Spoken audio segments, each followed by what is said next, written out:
Welcome to the Good News Channel, your daily dosage of good news. In an affluent neighborhood, a pizza driver received only a measly $2 tip for his hard work. Amidst a blizzard in Brownsburg, Indiana, Connor Stefanoff braved the harsh conditions to deliver pizza. Wearing just sweats and Nikes, he walked half a mile to fulfill the $40 pizza delivery. Despite his efforts, Stefanoff returned with only $2.15, but his determination did not go unnoticed. Officer Richard Craig was moved by the driver's dedication, prompting an unexpected journey to help him. Unbeknownst to him, this small gesture sparked an incredible outpouring of support and generosity.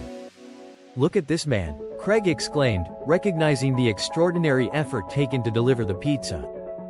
Officer Craig recorded his reaction on TikTok, capturing the moment that would change Stefanoff's life. In a heartwarming twist, Craig decided to fundraise, showcasing the importance of kindness and support.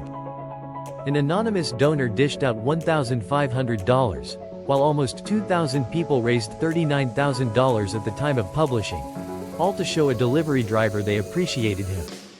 Subscribe to the Good News Channel for daily good news stories.